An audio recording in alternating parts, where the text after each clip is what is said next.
विरचितः श्री सिद्धांत शिखामणिः पारायण ग्रन्थः त्रयोदश परिच्छेदः शरणस्य चतुर्विधस्थल प्रसंगः शरणस्थलम् अगस्त्य उवाच माहेश्वर प्रसादीति प्राणलिङ्गीति बोधितः कथमेष समादिष्टः ಪುನಃ ಶರಣ ಸಂಜ್ಞಕಃ.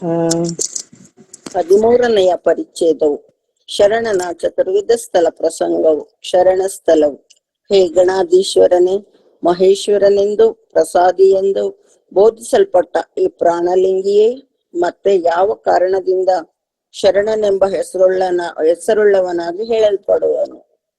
ಶ್ರೀ ರೇಣುಕ ಉವಾಚ ಅಂಗಲಿಂಗಿ ಜ್ಞಾನ ರೂಪಃ ಸತಿ ಜ್ಞೇಹ ಶಿವಪತಿಃ ಯತ್ ಸೌಖ್ಯಂ ತತ್ ಸಮಾವೇಶೇ ತದ್ವಾನ್ ಶರಣ ನಾಮವಾನ್. ಜ್ಞಾನ ರೂಪನಾದ ಅಂದರೆ ಶಿವಜ್ಞಾನ ರೂಪಿಯಾದ ಅಂಗಲಿಂಗಿಯಾದ ಪ್ರಾಣಲಿಂಗಿಯೇ ಸತಿ ಎಂದು ಶಿವನು ಪತಿ ಎಂದು ತಿಳಿದುಕೊಂಡು ಇವರಿಬ್ಬರ ಸಮಾವೇಶದಲ್ಲಿ ಸಮಾನ ಸಮರಸ ರೂಪವಾದ ಸಾಮರಸ್ಯದಲ್ಲಿ ಯಾವ ಸೌಖ್ಯ ಉಂಟಾಗುವುದೋ ಅದನ್ನು ಪಡೆದವನೇ ಶರಣನೆಂದು ಹೆಸರುಳ್ಳವನಾಗುವನು ಅಂದ್ರೆ ಶರಣನಾಗುವನು. ಸ್ಥಳಮೇತತ್ ಸಮಾಖ್ಯಾತಂ ಚತುರ್ಧಾ ಧರ್ಮ ಭೇದತಃ ಆದೌ ಶರಣಮಾಖ್ಯಾತಂ ತತ್ಸ್ತಾಮಸವರ್ಜನಂ ತತೋ ನಿರ್ದೇಶಮುದ್ದಿಷ್ಟಂ ಶೀಲ ಸಂಪಾದನಂ ತತಃ ಕ್ರಮಾಲಕ್ಷಣಮೇತೇಷಾಂ ಕಥಯಾಮಿ ನಿಶಮ್ಯತಾಂ. ಈ ಶರಣ ಸ್ಥಳವು ಧರ್ಮ ಭೇದದಿಂದ ಅಂದ್ರೆ ಆಚಾರ ಭೇದದಿಂದ 4 ಪ್ರಕಾರವಾಗಿ ಹೇಳಲ್ಪಟ್ಟಿರುತ್ತದೆ.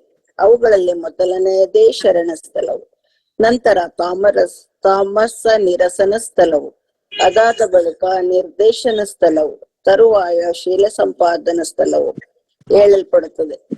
ಇವೆಲ್ಲವುಗಳ ಲಕ್ಷಣಗಳನ್ನು ಕ್ರಮವಾಗಿ ಹೇಳುತ್ತೇವೆ. ಹೇ ಅಗಸ್ತ್ಯನೇ, ನೀನು ಕೇಳು. ಅತ ಶರಣ ಸ್ಥಳಂ ಸತೀವರಮಣೇಯಸ್ತು ಶಿವೇ ಶಕ್ತಿಮಿ ವಿಭಾವಯನ್ ತದನ್ಯ ವಿಮುಖ ಸೋಯಂ ಜ್ಞಾತ ಶರಣ ನಾಮವಾನ್. ಈಗ ಶರಣ ಸ್ಥಳವು ಪತಿವ್ರತೆಯಾದ ಸತಿಯು ತನ್ನ ರಮಣನ ವಿಷಯದಲ್ಲಿ ಅನನ್ಯವಾಗಿರುವಂತೆ ಶಿವನ ವಿಷಯದಲ್ಲಿ ತನ್ನನ್ನು ಶಕ್ತಿಯನ್ನಾಗಿ ಅಂದ್ರೆ ಸತಿಯನ್ನಾಗಿ ವಿಭಾವಿಸಿ ತದನ್ಯ ವಿಮುಖನಾಗಿ ಶಿವನಿಗೆ ಅನ್ಯವಾದ ದೇವತೆಗಳಿಗೆ ವಿಮುಖನಾಗಿ ಇರುವನು, ಅವನೇ ಶರಣನೆಂದು ತಿಳಿಯಲ್ಪಡುವನು. ಪರಿಜ್ಞಾತೆ ಶಿವೇ ಸಾಕ್ಷಾತ್ ಕೋವಾನ್ಯಮಭಿಕಾಂಕ್ಷತಿ ನಿಧಾನೇ ಮಹತಿ ಪ್ರಾಪ್ತೆ ಕಾಚಂ ಯಾಚತೆನ್ಯತಃ. ಶಿವನನ್ನು ಸಾಕ್ಷಾತ್ ಪ್ರತ್ಯಕ್ಷವಾಗಿ ತಿಳಿದುಕೊಂಡ ಮೇಲೆ ಯಾರು ತಾನೇ ಅನ್ಯ ದೇವರನ್ನು ಬಯಸುವರು? ಮಹತ್ತರವಾದ ನಿಧಿಯು ಪ್ರಾಪ್ತವಾಗಿರಲು ಅನ್ಯರಿಂದ ಯಾರು ತಾನೇ ಗಾಜನ್ನು ಯಾಚಿಸಬಲ್ಲನು? ಶಿವಾನಂದಂ ಸಮಾಸಾದ್ಯ ಕೋವಾನ್ಯಮುಪಾತಿಷ್ಠತೆ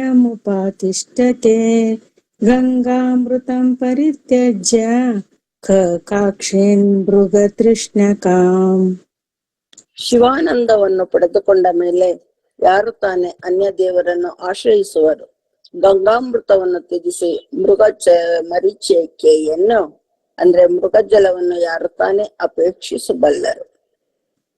ಸಂಸಾರ ತಿಮಿರಚ್ಛೇದೆ ವಿನಾಶಂಕರ ಭಾಸ್ಕರಂ ಪ್ರಭವಂತೆ ಕಥಂ ದೇವಾಃ ಅದ್ಯೋತಾ ಯುವ ದೇಹಿನಾಂ.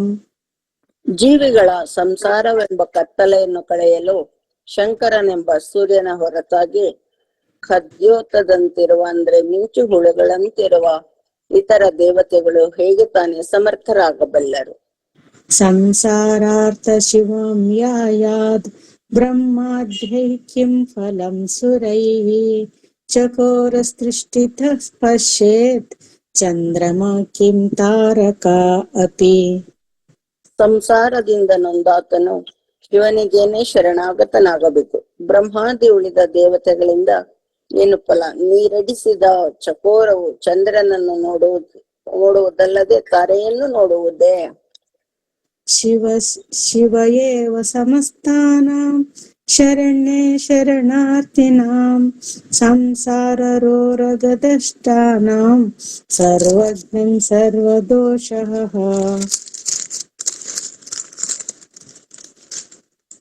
ಶಿವಜ್ಞಾನೆ ಸಮೋತ್ಪನ್ನೆ ಪರಾನಂದೆ ಪ್ರಕಾಶತೆ ತದಾ ಸಪ್ತಮನಾ ಯೋಗಿ ನಾನ್ಯತ್ರ ರಮತೆ ಸುಧಿಹಿ.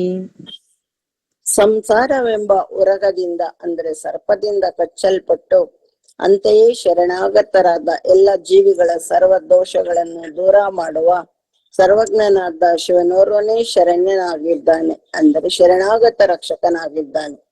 ಶಿವಜ್ಞಾನವು ಉಂಟಾಗಲು ಪರಮಾನಂದವು ಶಿವಾನಂದವು ಪ್ರಕಾಶಿಸುತ್ತದೆ. ಆ ಪ್ರಕಾಶದಲ್ಲಿ ಆಸಕ್ತವಾದ ಮನಸ್ಸುಳ್ಳ ಜ್ಞಾನಿಯಾದ ಯೋಗಿಯು ಬೇರೆ ಕಡೆಯಲ್ಲಿ ರಮಿಸುವುದಿಲ್ಲ, ಅಂದ್ರೆ ಆನಂದಿಸುವುದಿಲ್ಲ. ತಸ್ಮಾತ್ ಸರ್ವ ಪ್ರಯತ್ನೇನ ಶಂಕರಂ ಶರಣಂ ಗತಃ ತದನಂತ ಸುಖಂ ಪ್ರಾಪ್ಯ ಮೋದತೆ ನಾಣ್ಯ ಚಿಂತೆಯ ಇತಿ ಶರಣಸ್ಥಲಂ.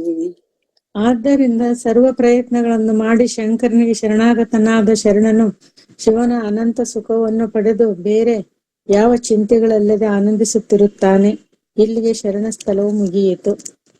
ಅತತಾಮಸರಿರಸನ ಸ್ಥಳಂ ಶಿವಾಸಕ್ತ ಪರಾನಂದ ಮೋದಿನಾಗ ಗುರುಣಾ ಯತಃ ನಿರಸ್ಯಂತೆ ತಮೋ ಭಾವಾಃ ಸತಾಮಸ ನಿರಾಸಕಃ. ಶಿವಶಕ್ತಿಯಿಂದ ಶಿವ ಸಾಮ್ಯದಿಂದ ಉಂಟಾದ ಪರಮಾನಂದದಿಂದ ಮೋದಿಸುತ್ತಿದ್ದ ಆನಂದ ಪಡುತ್ತಿದ್ದ ಅಂತೆಯೇ ಶ್ರೇಷ್ಠವಾದ ಶರಣಸ್ಥಳದ ಸಾಧಕನು ತನ್ನಲ್ಲಿ ಉಂಟಾಗುವ ತಮೋ ಗುಣದ ಭಾವನೆಗಳನ್ನು ನಿರಾಕರಿಸಿಕೊಳ್ಳುತ್ತಾನೆ. ಆದ್ದರಿಂದ ಅವನನ್ನು ತಾಮಸ ನಿರಾಸಕನೆಂದು ಕರೆಯುತ್ತಾರೆ. ಯಸ್ಯ ಜ್ಞಾನಂ ತಮೋ ಮಿಶ್ರಂ ನ ತಸ್ಯ ಗತಿರಿಷ್ಯತೆ ಸತ್ವಂ ಹಿ ಜ್ಞಾನ ಯೋಗಸ್ಯ ನೈರ್ಮಲ್ಯಂ ವಿದುರೋತ್ತಮಃ. ಯಾರ ಜ್ಞಾನೋ ತಮೋ ಗುಣ ಮಿಶ್ರವಾಗಿರುತ್ತದೆಯೋ ಅದರಿಂದ ಸದ್ಗತಿಯು ದೊರೆಯುವುದಿಲ್ಲ. ಅಂತೆಯೇ ಉತ್ತಮರು ಸತ್ಪುರುಷರು ಸತ್ವಗುಣವೇ ಜ್ಞಾನವನ್ನು ನಿರ್ಮಲವಾಗಿರಿಸುವುದು ಎಂಬುದಾಗಿ ತಿಳಿದಿರುತ್ತಾರೆ. ಶಮೋದಮೋ ವಿವೇಕಶ್ಚ ವೈರಾಗ್ಯಂ ಪೂರ್ಣ ಭಾವನಾ ಶಾಂತಿ ಕಾರುಣ್ಯ ಸಂಪತ್ತಿ ಶ್ರದ್ಧಾ ಸತ್ಯ ಸಮುದ್ಭವ ಶಿವಭಕ್ತಿ ಪರೋ ಧರ್ಮಃ ಶಿವಜ್ಞಾನಸ್ಯ ಬಾಂಧವಾಃ ಏತೈರ್ಯುಕ್ತೋ ಮಹಾಯೋಗಿ ಸಾತ್ವಿಕ ಪರಿಕೀರ್ತಿತಃ. ಶಮೆ ಅಂತರೇಂದ್ರಿಯ ನಿಗ್ರಹ, ದಮೆ ಬಹಿರೇಂದ್ರಿಯ ನಿಗ್ರಹ, ವಿವೇಕ ನಿತ್ಯಾನಿತ್ಯ ವಸ್ತು ವಿವೇಕ, ವೈರಾಗ್ಯ ವಿಷಯ ವೈರಾಗ್ಯ, ಪೂರ್ಣ ಭಾವನೆ ಅಖಂಡ ಧ್ಯಾನ, ಶಾಂತಿ ಕ್ಷಮೆ, ಕಾರುಣ್ಯ ದಯೆ ಮುಂತಾದ ಸಂಪತ್ತುಗಳನ್ನು ಸಾಧ್ಯಾತ್ಮಕ ಸಂಪತ್ತುಗಳು, ಸತ್ಯದಲ್ಲಿಯೇ ವಿಶ್ವಾಸ, ಶಿವಭಕ್ತಿ ಪರೋಧರ್ಮ, ಶ್ರೇಷ್ಠವಾದ ಶಿವಾಚಾರಗಳು ಇವೆಲ್ಲವುಗಳ ಶಿವಜ್ಞಾನದ ಬಂಧುಗಳು. ಇವುಗಳಿಂದ ಈ ಸದ್ಗುಣಗಳಿಂದ ಕೂಡಿಕೊಂಡಿದ್ದ ಮಹಾಯೋಗಿಯೇ ಸಾತ್ವಿಕನೆಂದು ಹೇಳಿಸಿಕೊಳ್ಳುವವನು. ಕಾಮ ಕ್ರೋಧ ಮಹಾಮೋಹ ಮದಮಾತ್ಸರ್ಯ ವಾರಣಾಃ ಶಿವಜ್ಞಾನ ಮೃಗೇಂದ್ರಸ್ಯ ಕಥಂ ತಿಷ್ಠಂತಿ ಸನ್ನಿಧೌ.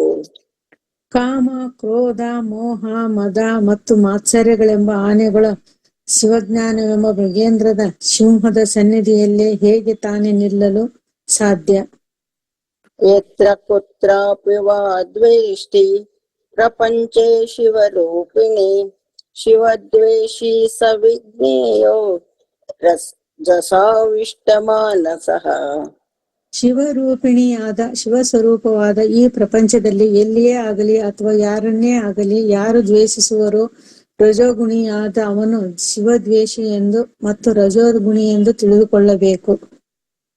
ಯೋ ದ್ವೇಷ್ಟಿ ಸಕಲಾನ್ ಲೋಕಾನ್ ಯೋ ವಾಹಂ ಕುರತೆ ಸದಾ ಯೋ ಸತ್ಯ ಭಾವನಾಯುಕ್ತಃ ಸ ತಾಮಸ ಇತಿ ಸ್ಮೃತಃ. ಯಾವನು ಲೋಕದ ಸಕಲ ಜೀವಿಗಳನ್ನು ದ್ವೇಷಿಸುವನು, ಯಾವಾಗಲೂ ಅಹಂಕಾರದಿಂದ ಕೂಡಿರುವನು, ಮತ್ತು ಯಾವನು ಅಸತ್ಯ ಭಾವನೆಯಿಂದ ಯುಕ್ತನಾಗಿರುವನು, ಅಸತ್ಯ ವಸ್ತುಗಳು ಧ್ಯಾನಸಕ್ತನಾಗಿರುವವನು, ಅವನು ತಾಮಸನೆಂದು ಕರೆಸಿಕೊಳ್ಳುವನು. ತಮೋ ಮೂಲ ಹಿ ಸಂಜಾತ ರಾಗದ್ವೇಷಾದಿಪಾದಪಾಃ ಶಿವಜ್ಞಾನ ಕುಠಾರೇಣ ಛೇದ್ಯಂತೆ ಹಿ ನಿರಂತರಂ. ರಾಗ ದ್ವೇಷಾದಿಗಳೆಂಬ ಪಾದಪಗಳು ಗಿಡಗಳು ತಮೋ ಗುಣ ಮೂಲಕವಾಗಿ ಹುಟ್ಟುತ್ತವೆ. ಅವುಗಳು ಶಿವಜ್ಞಾನವೆಂಬ ಕುಟಾರಿಯಿಂದ ನಿರಂತರವಾಗಿ ಛೇದಿಸಲ್ಪಡುತ್ತವೆ, ಕತ್ತರಿಸಲ್ಪಡುತ್ತವೆ. ಶಿವಾರ್ಪಣಮಸ್ತು. ಸಮೋತ್ಪನ್ನೆ ಸಹಸ್ರಾದಿತ್ಯ ಸನ್ನಿಭೆ ಕುತಸ್ತಮೋ ವಿಕಾರಾಸ್ಯುಃ ಮಹತಾಂ ಶಿವಯೋಗಿನಾಂ ಇತಿ ತಾಮಸ ನಿರಸನ ಸ್ಥಳಂ.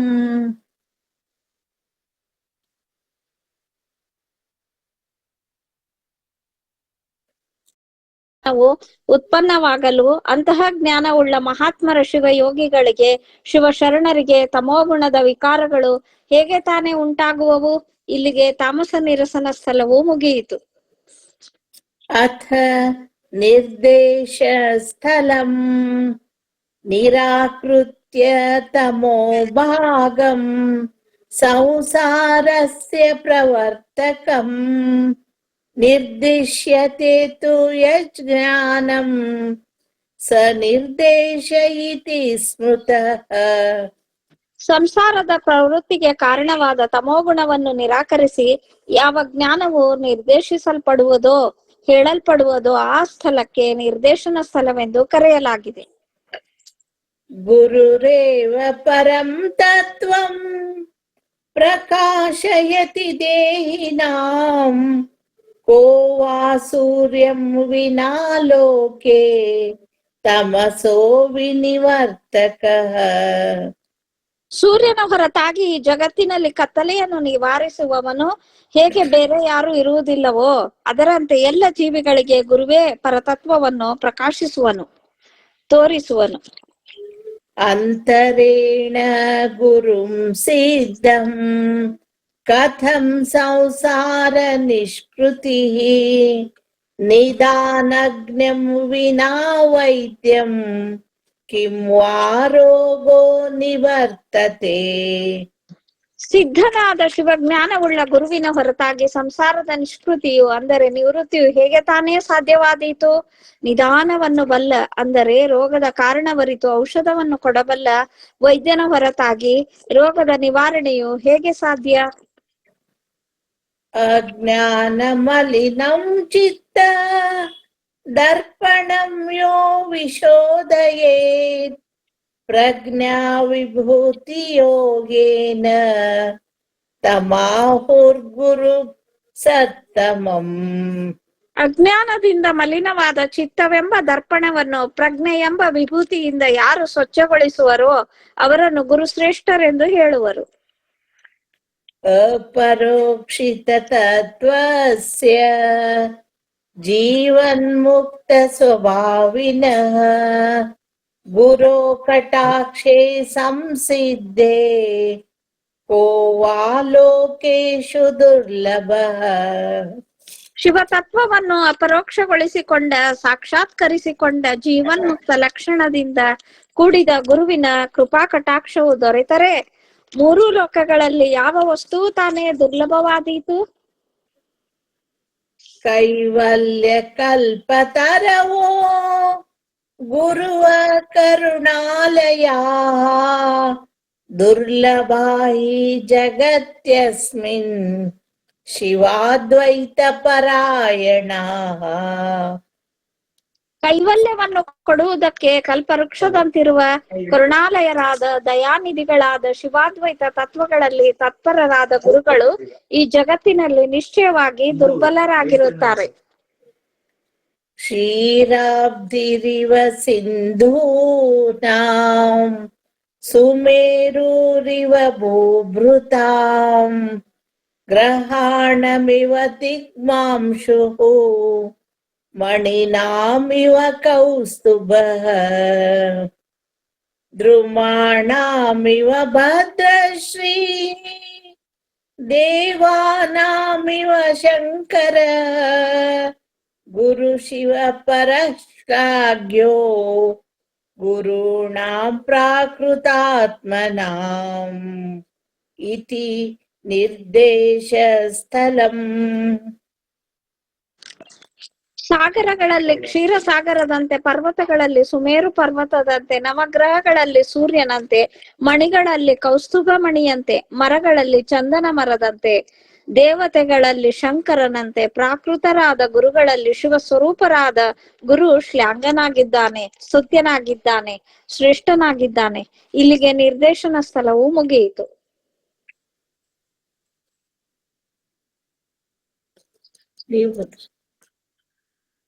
ಇನ್ನ ಒಂದು ಇದೆ ಶ್ಲೋಕ. ಅಥ ಶೀಲ ಸಂಪಾದನ ಸ್ಥಳಂ. ಈಗ ಶೀಲ ಸಂಪಾದನ ಸ್ಥಳವು ಜಿಜ್ಞಾಸಾ ಶಿವ ತತ್ವಸ್ಯ ಶೀಲಮಿತ್ಯುಚ್ಯತೆ ಬುಧೈಃ ನಿರ್ದೇಶ್ಯ ಯೋಗಾದಾರಣ್ಯ ತದ್ವಾಂಶೀಲಿತಿ ಕಥ್ಯತೆ.